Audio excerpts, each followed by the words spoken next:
homenajeando a Quito. Gracias, señor secretario. Gracias, presidente. Solo para saber que se me escucha bien. Sí, lo escuchamos perfectamente.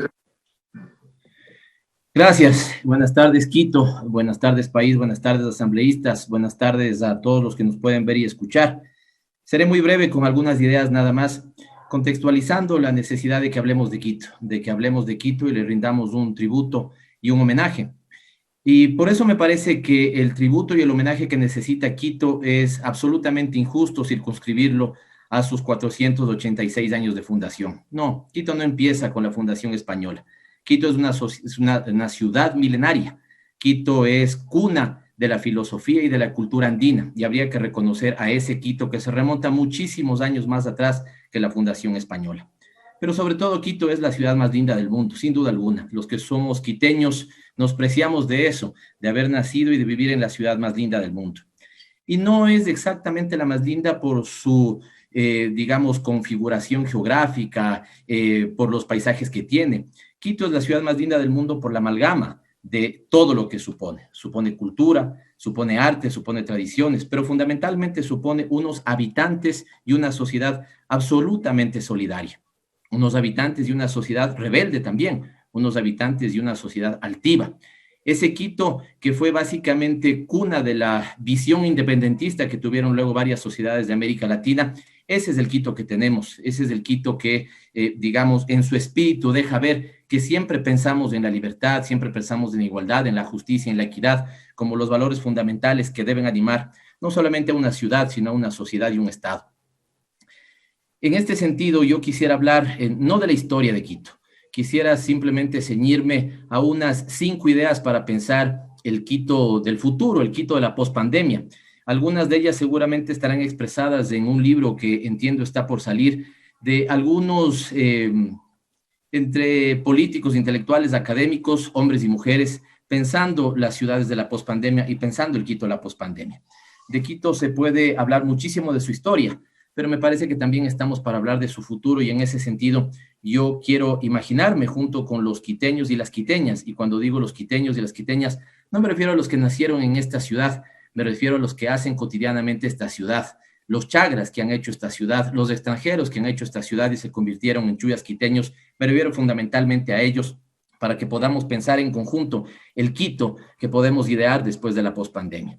Y este tiene que ser fundamentalmente un Quito inclusivo, abarcativo, un Quito como siempre con las puertas abiertas y con la perspectiva de condensar a todo el Ecuador en un pequeño territorio.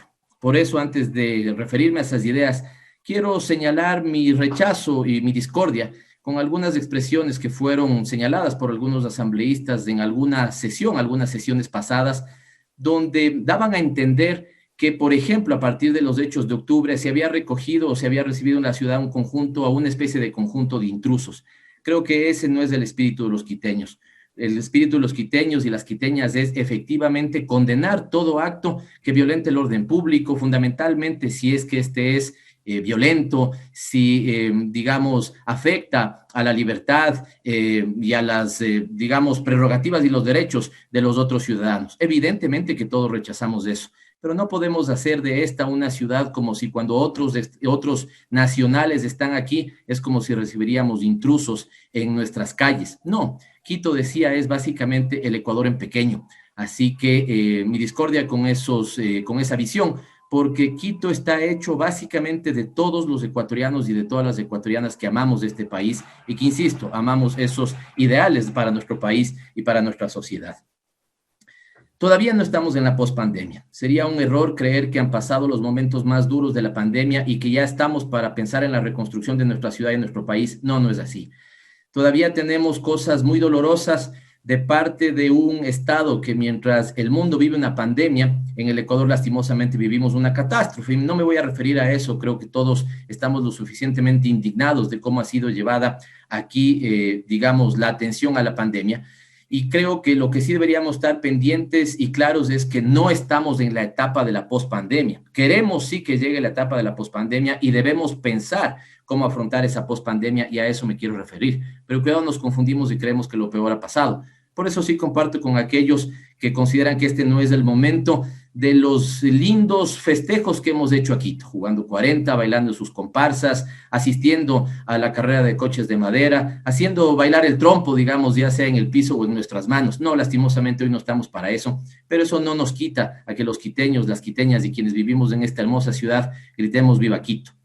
Pero lo que sí podemos hacer, insisto, es pensar en este Quito de la pospandemia, y para eso quería expresar, presidente, asambleístas, quiteños y quiteñas, ecuatorianos, algunas ideas sobre esto. Quito tiene que, por primera vez, convertirse en un proyecto colectivo. Y cuando digo por primera vez no me refiero tanto a su historia, sino a los últimos años. Debemos entender que esta no ha sido una ciudad pensada como un proyecto colectivo. Esta ha sido una ciudad manejada por proyectos parcializados de ciudad. Y esto ha significado para la ciudad un desarrollo, sí, desordenado seguramente, pero no ha expresado la visión de todos pensando el Quito que anhelamos para nosotros, para nuestros hijos, y el Quito que queremos dejar para el futuro. Y esto es importante. Esto supone un reto también para quienes hagan las instancias de administración pública en el futuro, fundamentalmente la ciudad. Estoy pensando en la alcaldía. Debe convocar a una gran discusión para que debatamos sobre el tipo de proyecto y la ciudad vista como un proyecto colectivo. Muchas veces han sido los intereses económicos los que han marcado el desarrollo de una ciudad, en su momento determinado los intereses vinculados con los grandes centros comerciales, hoy con las grandes inmobiliarias, y no, debe haber espacio también para ellos, evidentemente sí, pero en una ciudad que se piense como en un proyecto colectivo.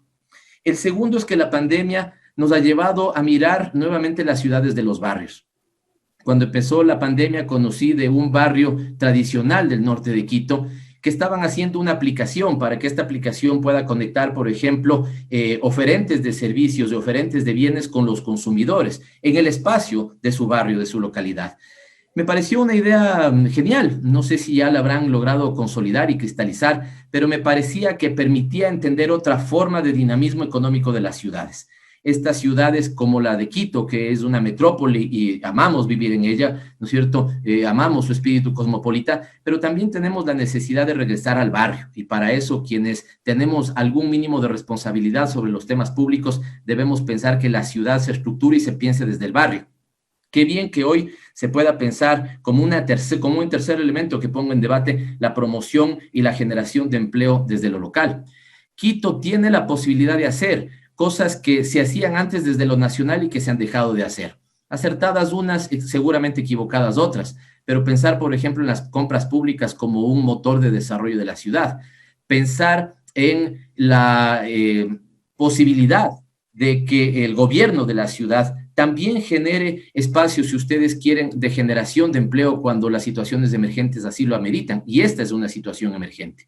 Es decir, debemos pensar que si la ciudad se estructura desde el barrio, también podamos tener desde lo local, y ahí pienso al barrio y la ciudad como grandes promotores del desarrollo económico y como grandes generadores de empleo. Quito muchas veces ha sufrido de este problema.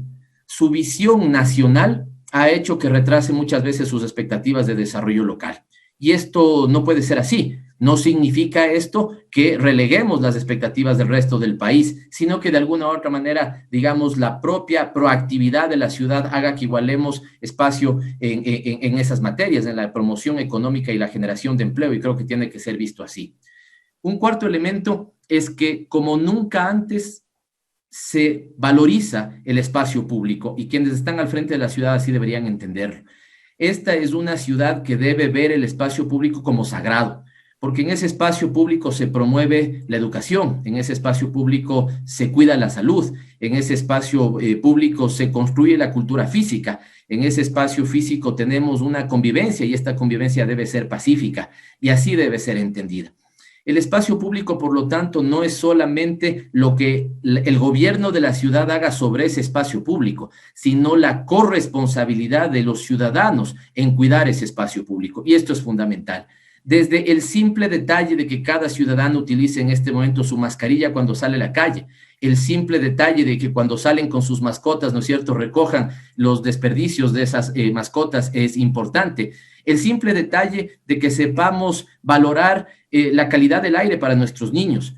la cosa fundamental que creo que se ha perdido mucho de esa amabilidad entre los quiteños, saludando sobre todo a los adultos mayores, cediéndoles el puesto cuando estamos en el transporte público. Eso es también cuidar el espacio público y volver a sentir el espacio público como sagrado, y que el espacio público, insisto, deba ser obligatoriamente cuidado por el gobierno de la ciudad, pero fundamentalmente también, digamos, atendido vía corresponsabilidad por sus ciudadanos. Y finalmente, anhelo que Quito sea la primera ciudad en construir un sistema de protección social. Le anuncio, presidente, y esperaré los próximos días, molestaré la atención de los asambleístas y las asambleístas, porque tengo listo ya una iniciativa de ley que espera contar con su apoyo para la estructuración del Sistema Nacional de Protección y Promoción Social.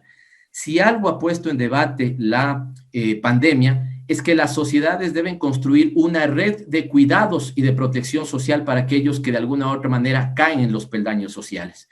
Esto termina siendo como aquellos que en el circo, ¿no es cierto?, están arriesgando su vida y cuando caen son protegidos por una red. Lo mismo debería pasar con aquellas personas que pasan lastimosamente de la pobreza a la extrema pobreza, de la vulnerabilidad a la pobreza, aquellos sectores de clase media que hoy han tenido que regresar a una, digamos, situación complicada en el mantenimiento de su economía. Debe ahí construirse, por esfuerzo de lo nacional y lo local, un sistema de protección social. Debemos ahí priorizar y tener como política de Estado el desarrollo infantil integral. Debemos ahí cuidar a las mujeres, que cada vez son más violentadas y agredidas en su entorno más cercano y su entorno familiar. Yo creo que todos debemos tener vergüenza de que cada 72 horas una mujer es víctima de violencia y muere por causa de femicidio, por ejemplo. Debemos entender claramente que las transferencias monetarias deben transformarse en esta discusión que algunos ya han planteado y que nosotros queremos ir más allá. Algunos han planteado el salario digno universal. Nosotros creemos que no se trata de simplemente asignaciones del Estado hacia las poblaciones, sino que estas poblaciones deberían retribuir con trabajo. Y si estamos hablando de eso, podemos pensar en trabajo digno universal. Y de todo esto, el cuidado de nuestros adultos mayores. Es mi caso personal, seguramente algunos también me han debido compartir. En este momento hemos sabido y hemos necesitado que podamos atender bien a los adultos mayores y no tenemos servicios profesionalizados de cuidado en la ciudad. Y esto termina siendo doblemente complicado, por ejemplo, con las mujeres. Solamente les pido que piensen en lo que puede estar pasando con una quiteña, 35, 40 años, madre soltera, sus 2 hijos a cargo, ¿no es cierto?, teniendo que trabajar, hacerse con las tareas de la casa, hacerse con el cuidado y la educación, y seguramente si tiene adultos mayores a su cargo, sus padres, ¿no es cierto?, llevarles la comidita para que estén bien cuidados. Esto nos habla de que evidentemente debemos volver sobre estos valores, la solidaridad, la igualdad, la equidad, la justicia social, y esto, insisto, anhelo que Quito sea la primera ciudad en construir lo que podríamos llamar un sistema local de protección, de cuidados y de promoción social. De todo esto debería estar plagada la pospandemia de Quito y yo anhelo que así sea. Y les pido a los asambleístas, sobre todo a aquellos que viven en esta ciudad, más aún a los que son quiteños y quiteñas de nacimiento, que nos comprometamos con eso. A mí también me gustaría, no lo tenía pensado, pero me gustaría terminar con una estrofa del himno a Quito. Una que, para tener visión complementaria, dice absolutamente lo contrario a lo que señalaba la intervención anterior. Cuando América toda dormía, oh muy noble ciudad fuiste tú, la que en noble, nueva y triunfal rebeldía fuiste de toda la América luz. ¡Viva Quito, señores! Teníamos allí la intervención del asambleísta Pavel Muñoz, asambleísta por Pichincha. Precisamente se están priorizando estas